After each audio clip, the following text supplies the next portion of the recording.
আসসালামু আলাইকুম। বানাবো এই সিজনের সবথেকে মজার আচার, সেটি হচ্ছে আমড়ার টকঝাল মিষ্টি আচার। এই আচারটা যে কতটা লোভনীয় তা একবার বানিয়ে খেলেই বুঝবেন। আজকে যে পদ্ধতিতে এই আচারটি বানিয়েছি, সেই পদ্ধতিতে যারা কখনো আচার বানাননি তারাও বানিয়ে খেতে পারবেন। তো চলুন দেখে নিই কী করে বানিয়ে নিয়েছি। তো আচার বানানোর জন্য প্রথমে এখানে আমড়া নিয়ে নিয়েছি 1 কেজির মতো। 1 কেজিতে এখানে 6টি আমড়া উঠেছে।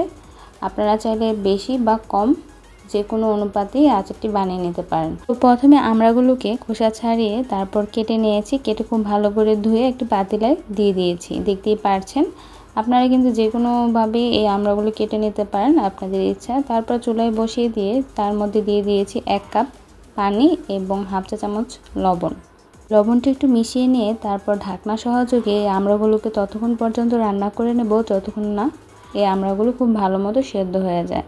তো দেখতেই পারছেন আমড়াগুলো কিন্তু অলরেডি সেদ্ধ হয়ে গিয়েছে। এই পর্যায়ে চুলা থেকে নামিয়ে আমড়াগুলোকে ঠান্ডা করে নেব যতক্ষণ না পর্যন্ত হাত দিয়ে ধরার মতন সহনশীল হয়।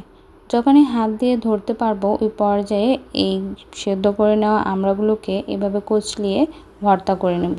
আমড়াগুলো ভর্তা করার পর এবার একটি কড়াই বসিয়ে দিয়েছি। কড়াইতে দিয়ে নিয়েছি হাফ কাপ সরিষার তেল। আর যে কোনো আচারের ক্ষেত্রে কিন্তু সরিষার তেলটি ব্যবহার করতে হয়। তেলটি খুব ভালো করে গরম করে নিয়ে এর মধ্যে দিয়ে দিয়েছি গোটা পাঁচফোড়ন, 2টি শুকনো মরিচ এবং 1টি তেজপাতা। এবার মরিচগুলো একটু ভেজে নিয়ে এর মধ্যে দিয়ে দেব 1টি রসুন। রসুনের খোসাগুলো আমি আগেই ছাড়িয়ে রেখেছিলাম। তারপর আদা থেতো করে নিয়েছি।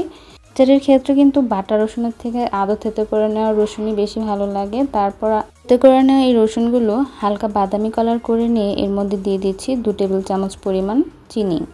চিনিটি আগে দিয়েছি কারণ চিনিটি যখন গলে একটু লালচে কালার চলে আসবে ওই পর্যায়ে ভর্তা করে নেওয়া সেই আমড়াগুলোকে দিলে আচারের মধ্যে একটি সুন্দর কালার আসবে এবং দেখতেও অনেকটা লোভনীয় লাগবে। তো চিনিটি গলে আসার পর আমি ভর্তা করে নেওয়া সেই আমড়াগুলোকে দিয়ে নিচ্ছি।